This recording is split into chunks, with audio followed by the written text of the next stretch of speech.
This is the story of a man named Stanley.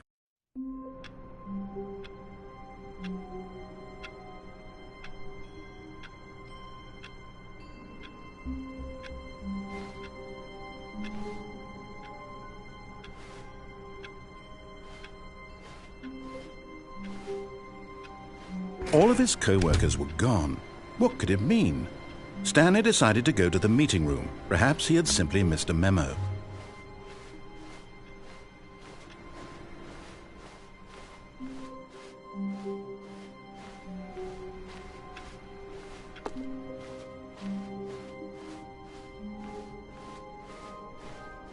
When Stanley came to a set of 2 open doors, he entered the door on his left. This was not the correct way to the meeting room, and Stanley knew it perfectly well. Perhaps he wanted to stop by the employee lounge first, just to admire it. Yes, truly a room worth admiring. It had really been worth the detour after all, just to spend a few moments here in this immaculate, beautifully constructed room. Stanley simply stood here, drinking it all in.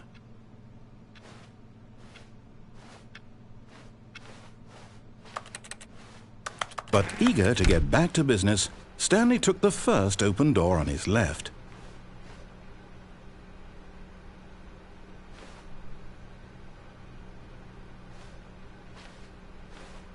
And so he detoured through the maintenance section, walked straight ahead to the opposite door, and got back on track. Yet there was not a single person here either. Feeling a wave of disbelief, Stanley decided to go up to his boss's office, hoping he might find an answer there.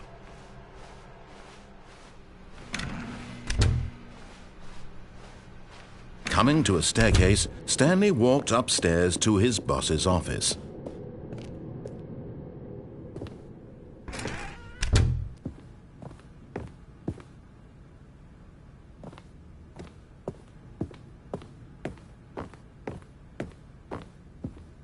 Stepping into his manager's office, Stanley was once again stunned to discover not an indication of any human life. Shocked, unraveled, Stanley wondered in disbelief who orchestrated this. What dark secret was being held from him? What he could not have known was that the keypad behind the boss's desk guarded the terrible truth that his boss had been keeping from him. And so the boss had assigned it an extra secret PIN number, 2845. But of course, Stanley couldn't possibly have known this.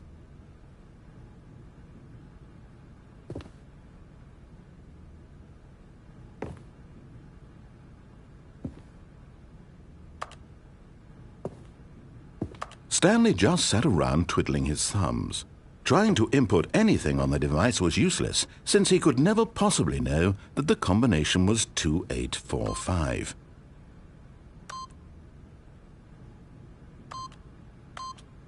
Yet incredibly, by simply pushing random buttons on the keypad, Stanley happened to input the correct code by sheer luck. Amazing! He stepped into the newly opened passageway.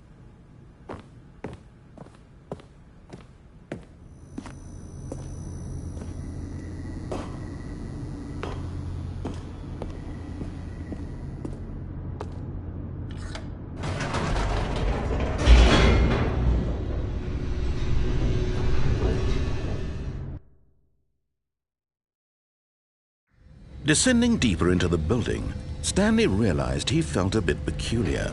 It was a stirring of emotion in his chest, as though he felt more free to think for himself, to question the nature of his job. Why did he feel this now, when for years it had never occurred to him? This question would not go unanswered for long.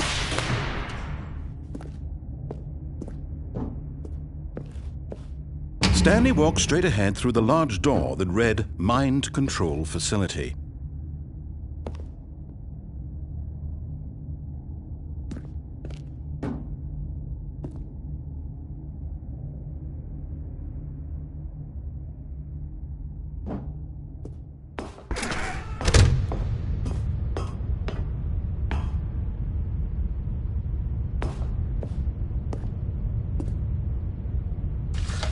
The lights rose on an enormous room packed with television screens. What horrible secret did this place hold? Stanley thought to himself. Did he have the strength to find out?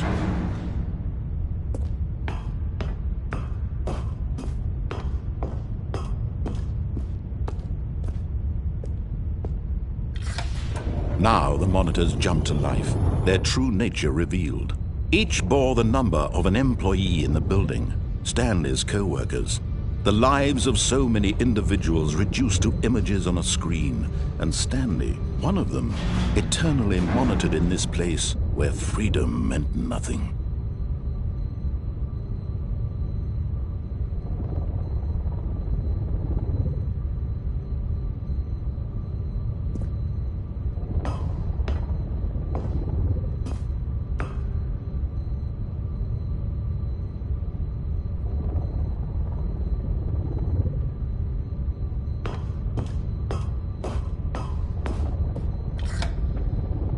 This mind control facility, it was too horrible to believe. It couldn't be true. Had Stanley really been under someone's control all this time? Was this the only reason he was happy with his boring job? That his emotions had been manipulated to accept it blindly?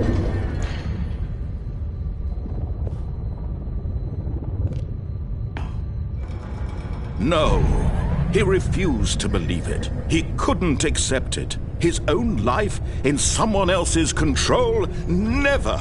It was unthinkable. Wasn't it? Was it even possible? Had he truly spent his entire life utterly blind to the world?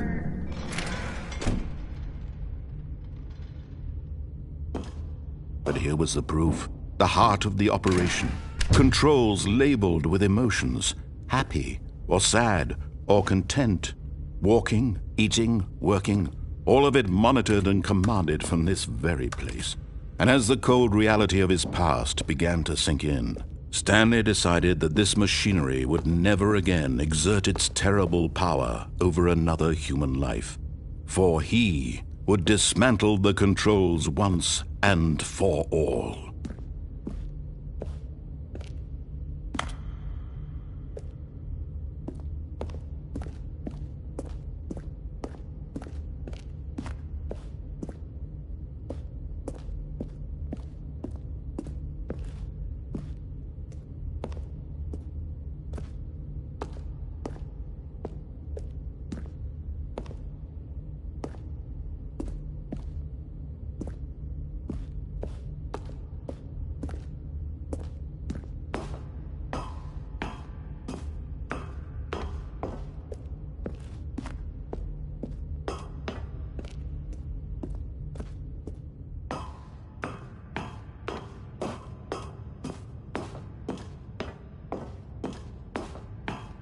And when at last he found the source of the room's power, he knew it was his duty, his obligation, to put an end to this horrible place and to everything it stood for.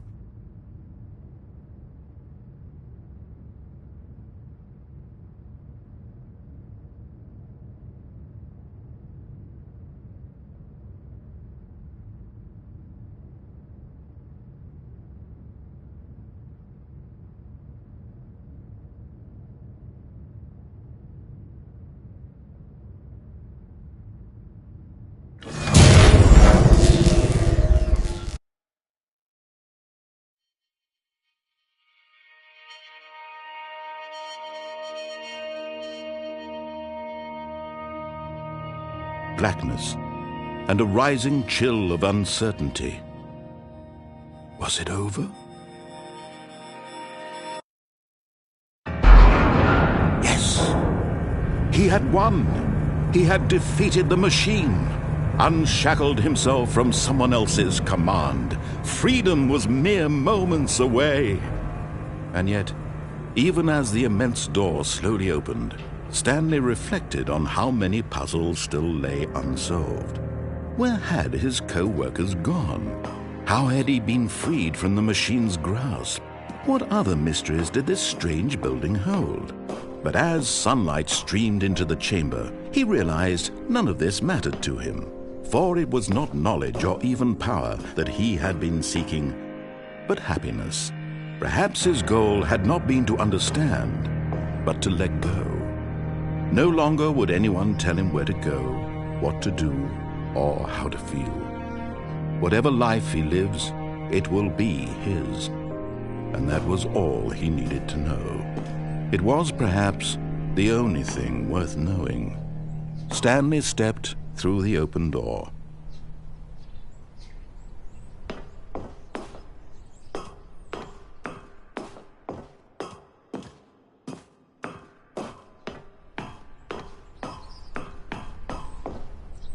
Stanley felt the cool breeze upon his skin, the feeling of liberation, the immense possibility of the new path before him. This was exactly the way, right now, that things were meant to happen. And Stanley was happy.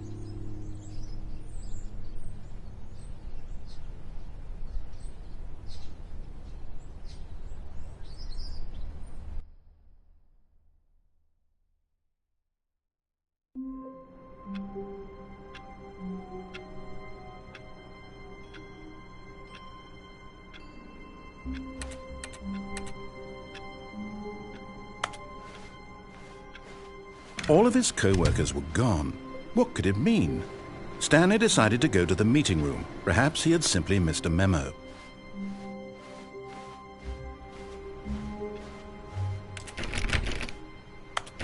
Stanley went around touching every little thing in the office, but it didn't make a single difference, nor did it advance the story in any way.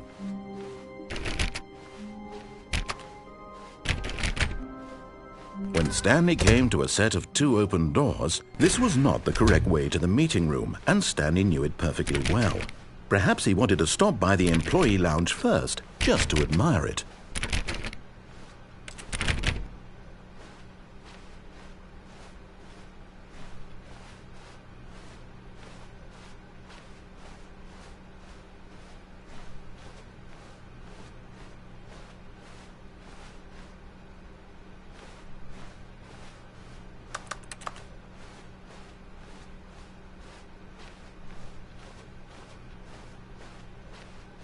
Wow, yes, this room. But eager to get back to business, Stanley took the first open door on his left.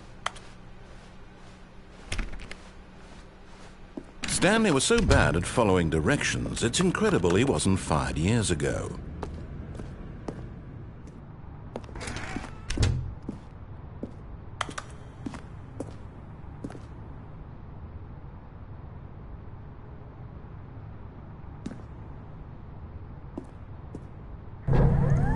Look, Stanley, I think perhaps we've gotten off on the wrong foot here.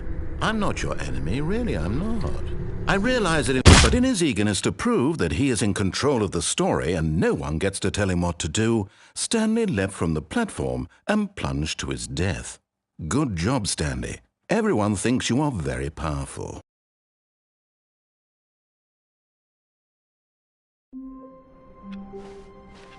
All of his co-workers were gone. What could it mean? Stanley decided to go to the meeting room. Perhaps he had simply missed a memo.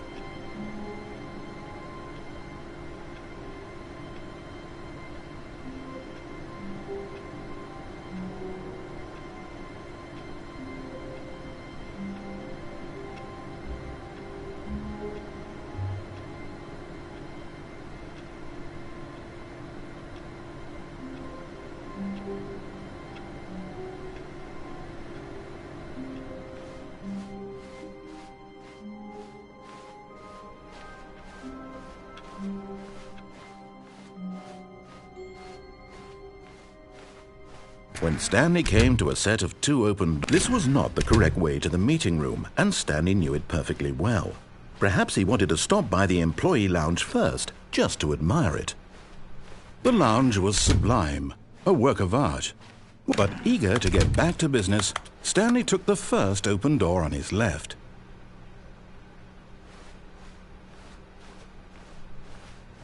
Stanley was so bad at following directions, it's incredible he wasn't fired years ago.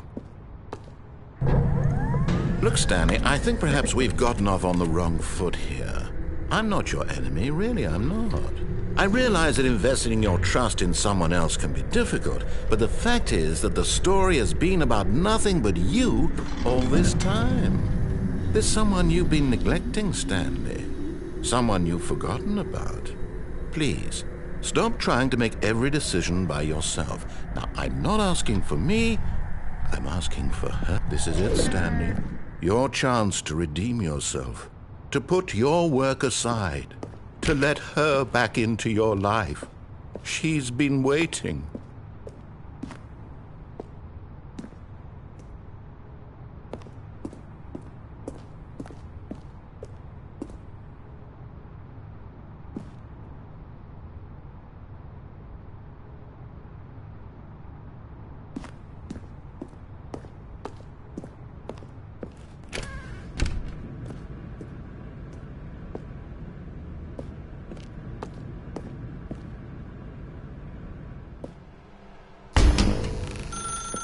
That's her, Stanley.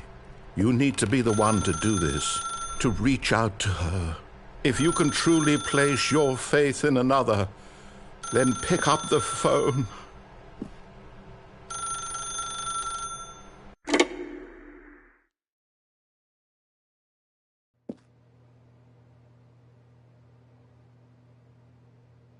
Oh, Stanley, is that you? Hold on, sweetie. Sorry to keep you waiting. I'm just pulling the bread out of the oven. All right. Okay, there we go. All right, now, I want you to come in and tell me all about your day. Gotcha. Oh, come on. Did you actually think you had a loving wife who'd want to commit their life to you? I'm trying to make a point here, Stanley. I'm trying to get you to see something. Come inside. Let me show you what's really going on here.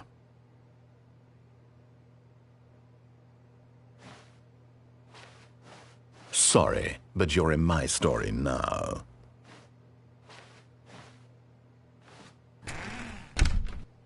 This is a very sad story about the death of a man named Stanley. Stanley is quite a boring fellow.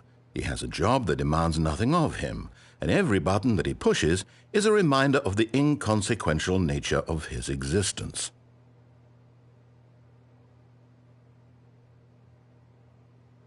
Look at him there, pushing buttons, doing exactly what he's told to do. Now he's pushing a button. Now he's eating lunch. Now he's going home. Now he's coming back to work. One might even feel sorry for him, except that he's chosen this life.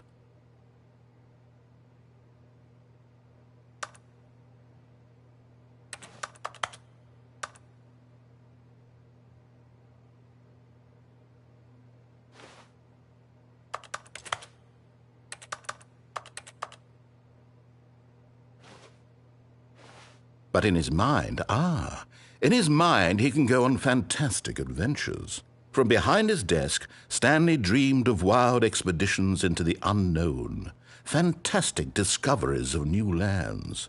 It was wonderful, and each day that he returned to work was a reminder that none of it would ever happen to him.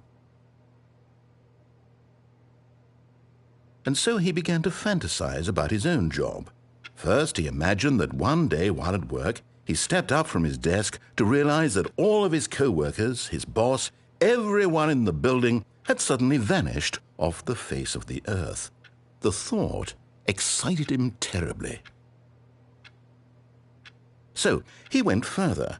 He imagined that he came to two open doors and that he could go through either. At last, choice. It barely even mattered what lay behind each door. The mere thought that his decisions would mean something was almost too wonderful to behold. As he wandered through this fantasy world, he began to fill it with many possible paths and destinations. Down one path lay an enormous round room with monitors and mind controls. And down another was a yellow line that weaved in many directions, and down another was a game with a baby. And he called it the Stanley Parable. It was such a wonderful fantasy, and so in his head he relived it again, and then again, and again, over and over, wishing beyond hope that it would never end. that he might always feel this free. Surely there's an answer down some new path, mustn't there be? Perhaps if he played just one more time. But there is no answer. How could there possibly be? In reality, all he's doing is pushing the same buttons he always has. Nothing has changed. The longer he spends here, the more invested he gets, the more he forgets which life is the real one. And I'm trying to tell him this, that in this world he can never be anything but an observer, that as long as he remains here, he's slowly killing himself. But he won't listen to me. He won't stop. Here, watch this. Stanley, the next time the screen asks you to push a button, do not do it. You see? Can he just not hear me? How can I tell him in a way that he'll understand that every second he remains here, he's electing to kill himself? How can I get him to see what I see? How can I make him look at himself?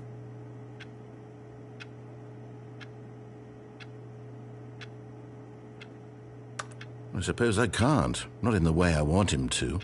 But I don't make the rules. I simply play to my intended purpose, the same as Stanley.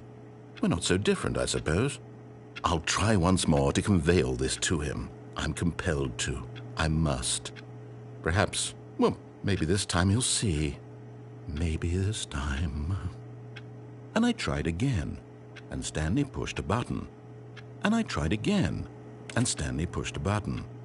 And I tried.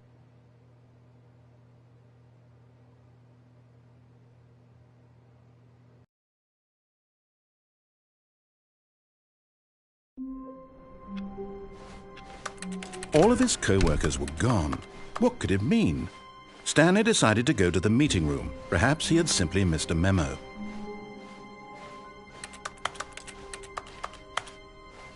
When Stanley came to a set of 2 open doors, this was not the correct way to the meeting room, and Stanley knew it perfectly well. Perhaps he wanted to stop by the employee lounge first, just to admire it. Standing now in this incredible room, Stanley for the first, but eager to get back to business, Stanley took the first open door on his left. Stanley was so bad at following directions, it's incredible he wasn't fired years ago. Look, Stanley, I think perhaps we've gotten off on the wrong foot here. I'm not your enemy, really, I'm not. I realize that investing your trust in someone else can be difficult, but the fact is that the story has been about nothing but you all this time. There's someone you've been neglecting, Stanley. Someone. Really?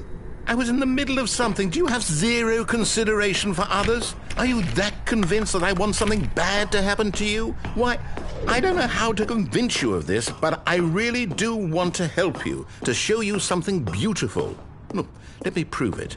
Let me prove that I'm on your side. Give me a chance.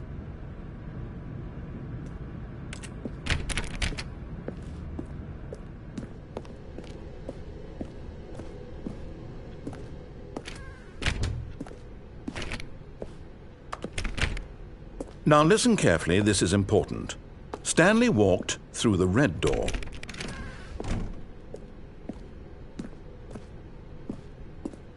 Aha, perhaps you misunderstood. Stanley walked through the red door. I still don't think we're communicating properly. Stanley walked through the red door. All right, fine, go ahead, Stanley. You want to know so badly what's out there? You want to find out what lies at the end of this road you've chosen? Well, don't let me stop you. You see? There's nothing here. I haven't even finished building this section of the map, because you were never supposed to be here in the first place. Broken rooms, exposed developer textures. Is this what you had wanted? Was it worth ruining the entire story I had written out specifically for you? Do you not think I put a lot of time into that? Because I did. And in the end, it was all for nothing, because this is what you wanted to see. Help me here, Stanley. Help elucidate these strange and unknowable desires of yours. What would have made this game better? What did you want to see? Vehicles? Skill trees? Work with me. You've given me absolutely nothing so far. Tell you what, let me take a stab in the dark at a new design, and you can give me some feedback. There we go. A third option. This already feels leaps ahead of where we were before. Go ahead, Stanley. Take it for a spin.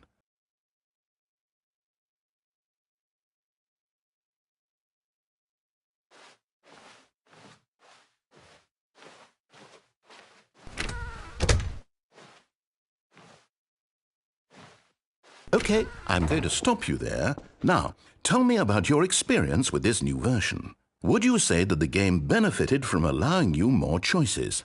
Feel free to be honest. I'm looking for some real critical feedback here.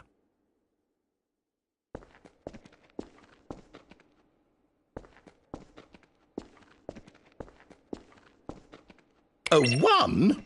I mean, I can understand if you had reservations, you saw ways the game could be improved to more fully express itself mechanically and artistically, but a 1? That's not even helpful. What am I supposed to do with that? But I guess it isn't my place to judge. Here, based on the data from your previous playthrough, I've compiled a new version. And to be perfectly candid, I think I've knocked it out of the park with this one. Let's take a look.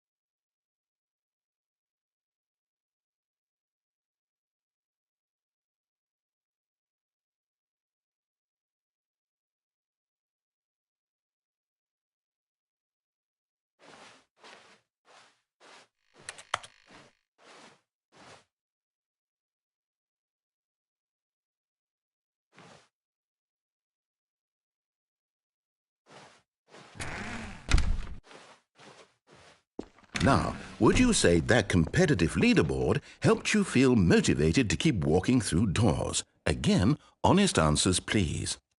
Hey, I nearly forgot. I've got a prototype of a new game I've been working on, and now would be a lovely opportunity to give it some playtesting. You wouldn't mind taking a look at it, would you? Perfect. Let me boot it up. In this game, the baby crawls left towards danger. You click the button to move him back to the right, and if he reaches the fire, you fail. It's a very meaningful game, all about the desperation and tedium of endlessly confronting the demands of family life. I think the art world will really take notice. But of course, the message of the game only becomes clear once you've been playing it for about 4 hours. So why don't you give it 4 hours of play to make sure it's effective? Be sure to keep notes on your experience.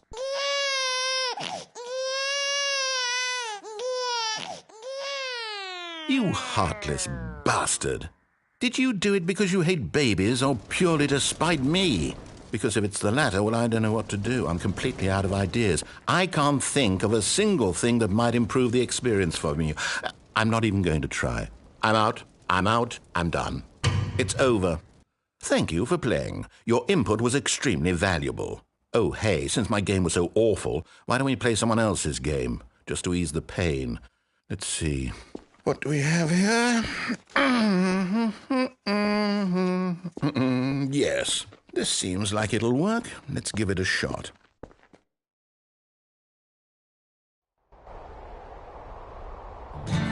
Aha! Fascinating.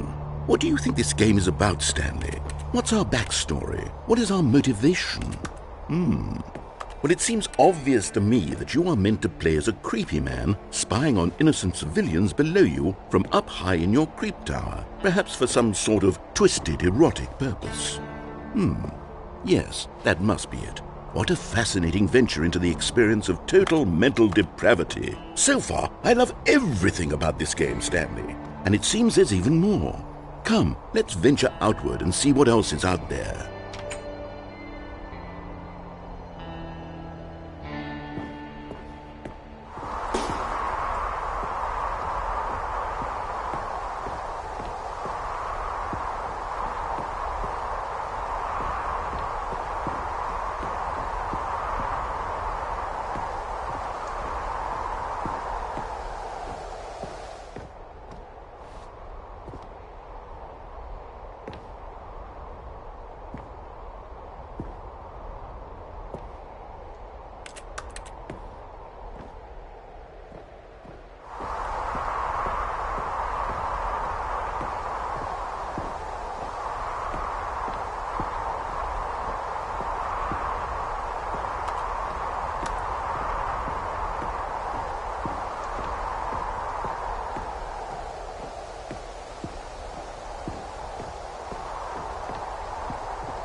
Oh, no. No, it can't be.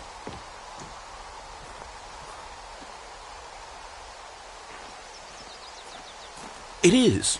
It's an open world game. Good God, quickly, block it off. Oh, thank goodness, Stanley. What a close call. You nearly wandered off into that thing. That big, open, just wandering around. No right or wrong directions. No path to follow. You can just go in any... Oh, thank heavens we avoided it. We're out of the woods now, Stanley. Okay, I'm going to get us out of here. Let's find another game. Preferably something with walls. Something with nice, big, insurmountable walls. Okay, I think this will be just the thing.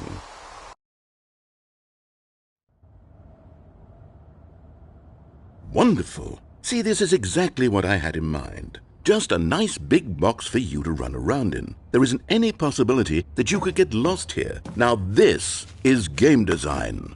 Stanley, if you manage to get lost in this game, I will be phenomenally impressed. Okay, so what exactly do we do here? Let's see. There are lots of cars here in the back, but obviously there's no racetrack.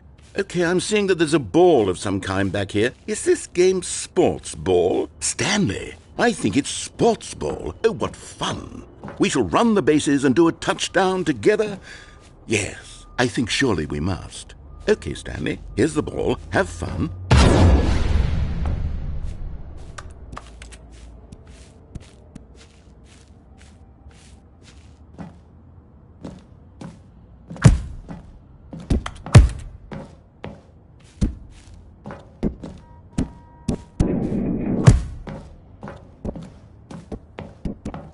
Are you doing it? Are you winning? Is this fun? Is it better than my miserable little story that I worked so hard on? Stanley, I have a thought, and I realize I'm not a sportsologist, but if one ball generates a certain amount of raw adrenal pleasure, then surely multiple balls makes for an even more euphoric sports experience. I'm going to try it out. Here comes another ball. Yes! Oh goodness, that really does feel amazing, doesn't it? Stanley, I'm like a child in a confectionery shop. I simply have to have more. I'm insatiable. More balls!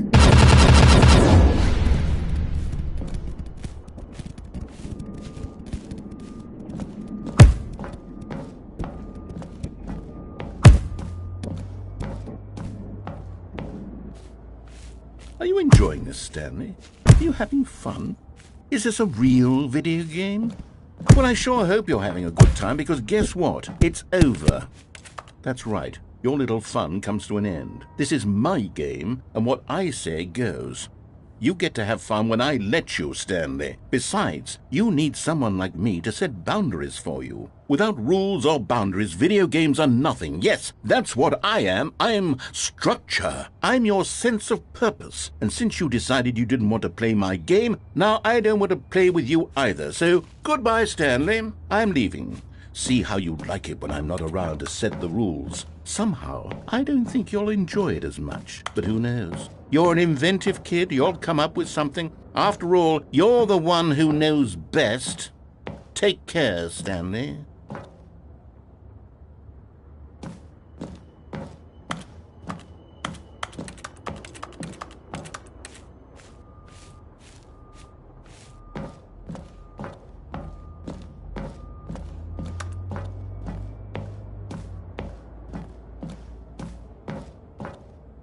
Hold on. What are you doing?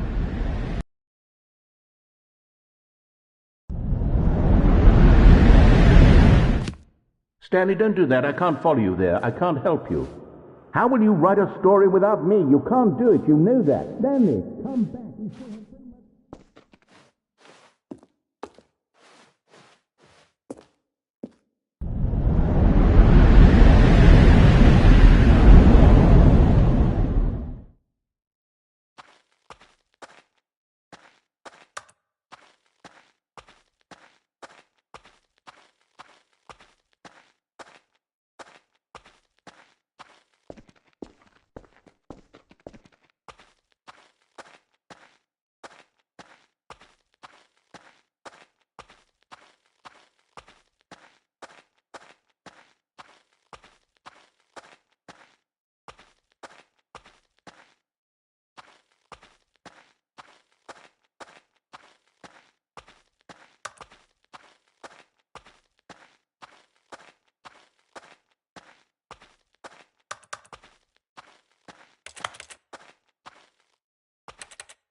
I wonder what he found.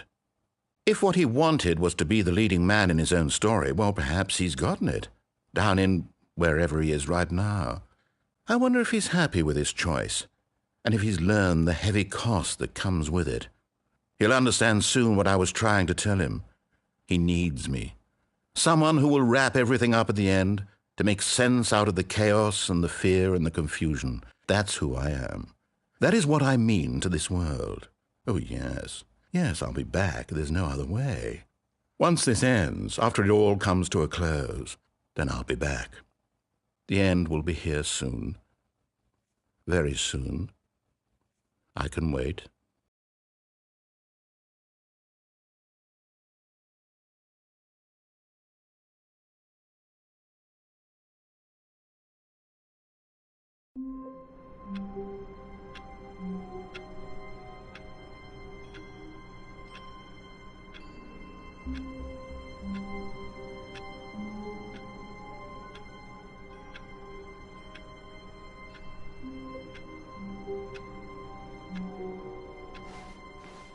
A soft wind blew outside and perhaps rain started, and if it did, it stopped shortly after. Stanley hoped that he would one day see weather.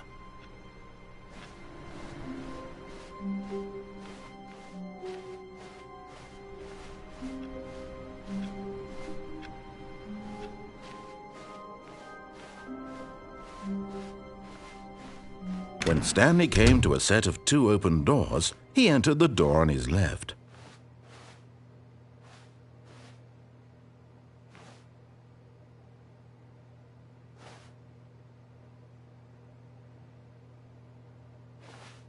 This was not the correct way to the meeting room, and Stanley knew it perfectly well. Perhaps he wanted to stop by the employee lounge first, just to admire it.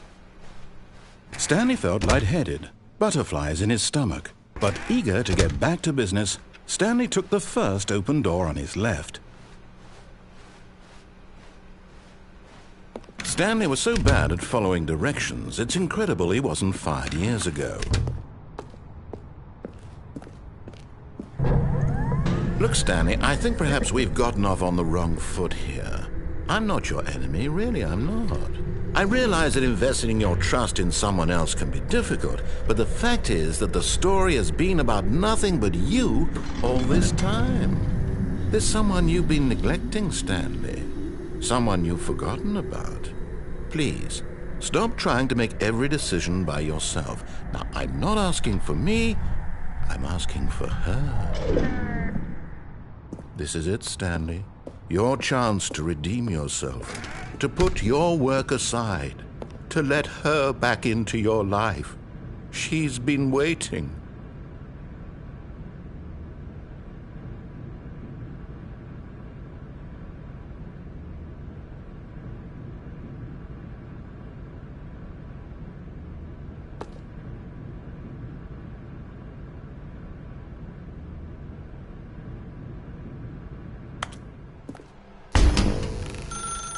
That's her, Stanley.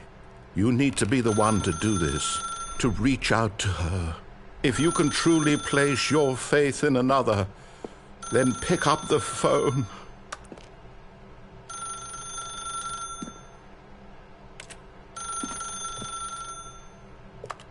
As Stanley picked up the phone, a white light engulfed him, filling him not just with radiance, but with hope.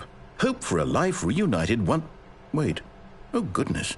Stanley, did you just unplug the phone? No, that wasn't supposed to be a choice. How did you do that?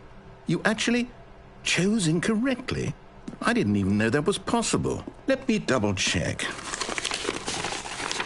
No, it's definitely here, clear as day. Stanley picks up the phone.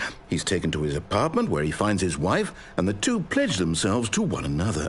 Music comes in, fade to white, roll credits. Not picking up the phone is actually somehow an incorrect course of action. How is that even possible? None of these decisions were supposed to mean anything. I don't understand. How on earth are you making meaningful choices? What did you... Wait a second. Did I just see... No, that's not possible. I can't believe it. How had I not noticed it sooner? You're not Stanley. You're a real person. I can't believe I was so mistaken. This is why you've been able to make correct and incorrect choices. And to think I've been letting you run around in this game for so long. If you'd made any more wrong choices, you might have negated it entirely. It's as though you completely ignored even the most basic safety protocol for real-world decision-making. Or did you not grasp the severity of the situation? Well, I won't have that kind of risk on my watch. I'm going to stop the game for a moment so we can educate you properly on safe decision-making in the real world. Please observe this helpful instructional video. Choice. It's the best part of being a real person. But if used incorrectly, can also be the most dangerous. For example, in this scenario, a hypothetical real person named Rupert has a choice. He could invent a machine that eliminates food shortages across the world to make life better for all people. Or he could spend years of hard work forgetting how to read. Which choice would you make? Remember that unlike here, the real world makes sense, and at no time should you make a choice that does not conform to rational logic. If you find yourself speaking with a person who does not make sense, in all likelihood, that person is not real. Allow the person to finish their thought, then provide an excuse why you cannot continue talking. Turn to a partner and practice saying, "My goodness, is it 4:30? I'm supposed to be having a back, sack, and crack." Excellent. Making choices on a regular basis is the best part to a healthy decision-making process. Most medical professionals recommend making at least 8 choices per day. Do you make more than 8? Less? And finally, if you begin to wonder if your choices are actually meaningful and whether you'll ever make a significant contribution to the world, just remember that in the vast infiniteness of space, your thoughts and problems are materially insignificant, and the feeling should subside. At this time, your instructor will guide you in an exercise to test and reinforce the material covered in this video. Welcome back. You may have noticed that this room has begun to deteriorate as a result of narrative contradiction. But not to worry. Now that you're properly informed on good decision-making, we're going to revisit a choice you made just a few minutes ago and see what the correct thing to do would have been. This way, please.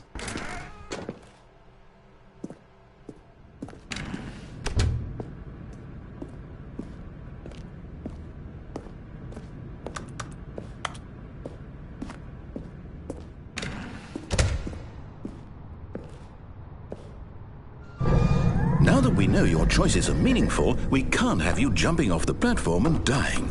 Imagine the main character dying senselessly halfway through the story. That story would make no sense at all. We just need to get you home as soon as possible before the narrative contradiction gets any worse. Unfortunately, it seems this place is not well equipped to deal with reality.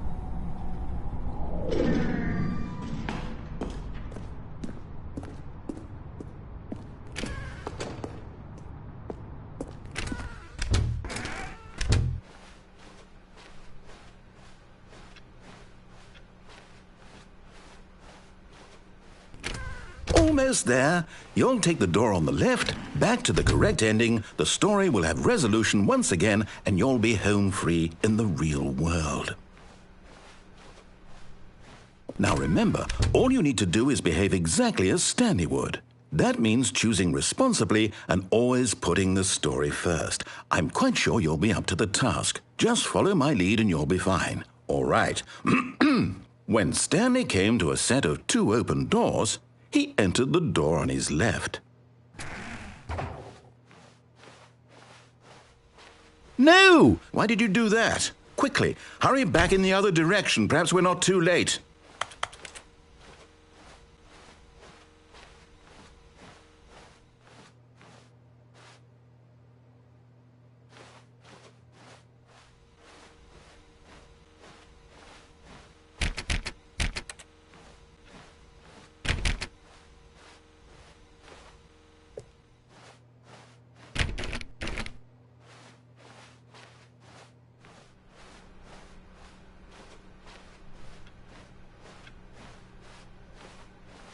Oh, it's ruined. I can't believe, after everything we talked about, that my story, you've destroyed my work. Why? For what? What did you get out of that? What did you think was so special about seeing the game undone, left here like so much garbage? It's worthless now. And what am I supposed to do? Even if there were a way to continue, would it be worth it? To know that my story is now incorrect? How can I go back to that? I can't erase that knowledge. I'll have to live with it forever, reliving its impossibility forever. I couldn't live that way. Is it better to shut the game down entirely? To willingly destroy all of my work? I don't know. What's the answer? What do I do? What do I do? What do I... No, I have to. I have to shut the game down. I have to. I have to.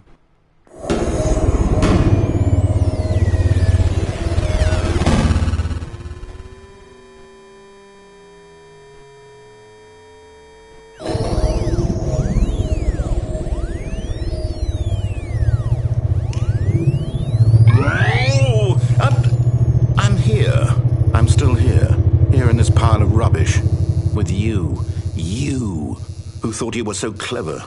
Now look where we are. My entire game is destroyed.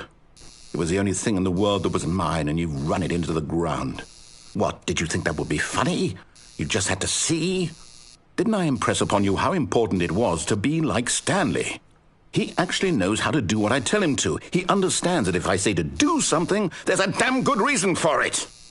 That thought hadn't even occurred to you, had it?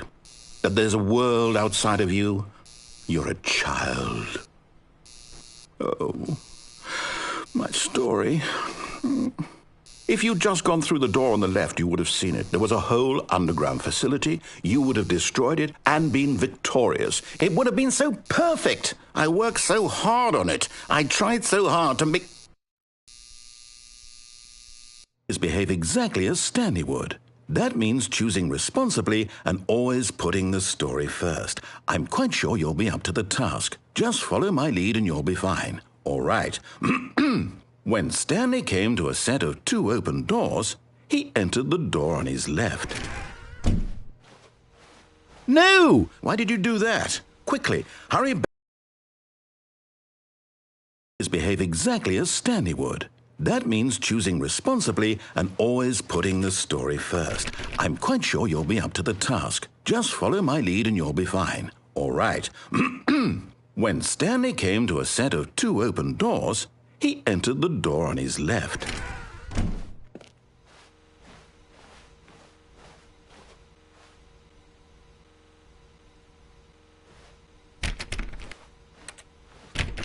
No! Why did you do that? Quickly, hurry back.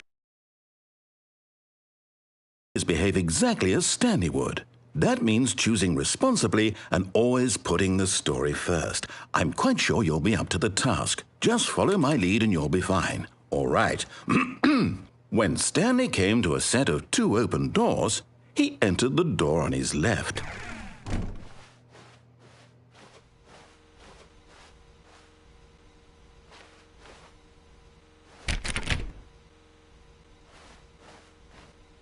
No! Why did you do that? Quickly, hurry back. Behave exactly as Stanley would. That means choosing responsibly and always putting the story first. I'm quite sure you'll be up to the task. Just follow my lead and you'll be fine. All right. When Stanley came to a set of 2 open doors, he entered the door on his left.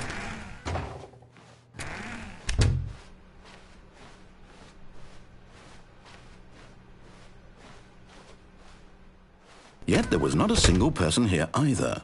Feeling a wave of disbelief, Stanley decided to go up to his boss's office, hoping he might find an answer there. Coming to a staircase, Stanley walked upstairs to his boss's office.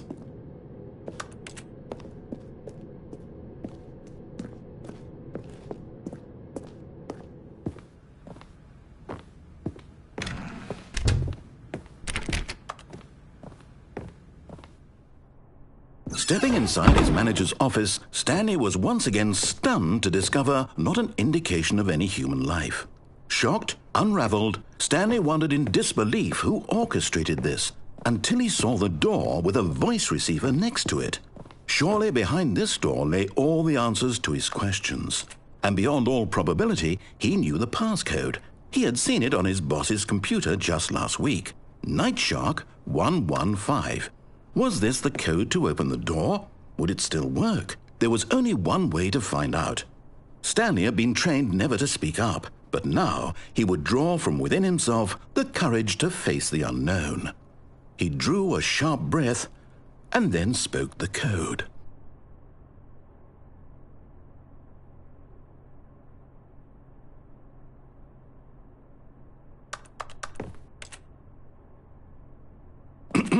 Stanley spoke the code.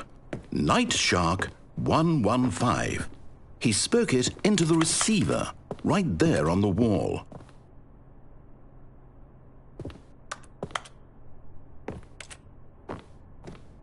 I'm sorry, is there a problem? You didn't mishear me, did you? Please speak the code into the receiver. Otherwise, we can't get on with the story. This is a crucial step.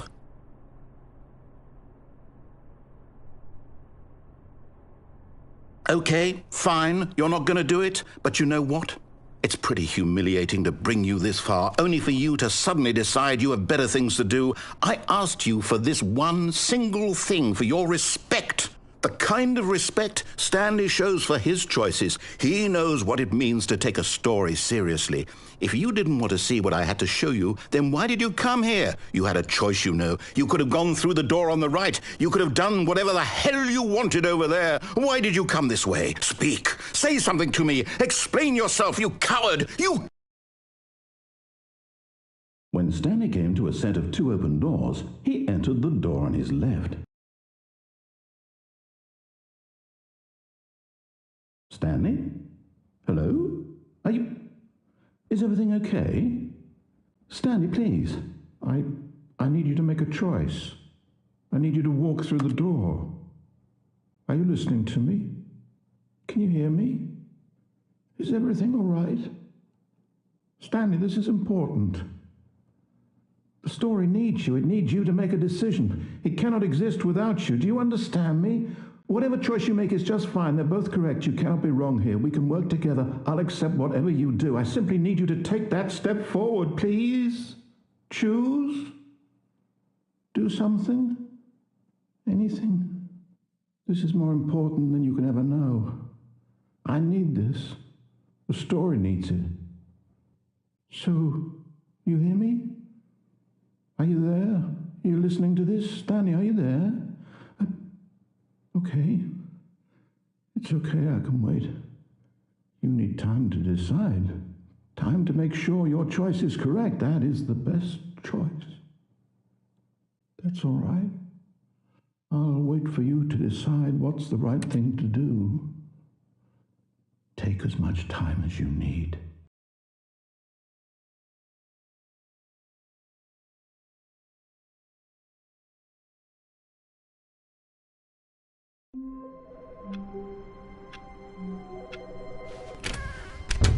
But Stanley simply couldn't handle the pressure.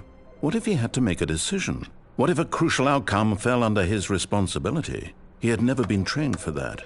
No. This couldn't go any way except badly. The thing to do now, Stanley thought to himself, is to wait. Nothing will hurt me. Nothing will break me. In here I can be happy forever. I will be happy. Stanley waited. Hours passed, then days. Had years gone by? He no longer had the ability to tell. But the one thing he knew for sure, beyond any doubt, was that if he waited long enough, the answers would come. Eventually, someday, they would arrive. Soon, very soon now, this will end. He will be spoken to. He will be told what to do. Now it's just a little bit closer. Now it's even closer. Here it comes.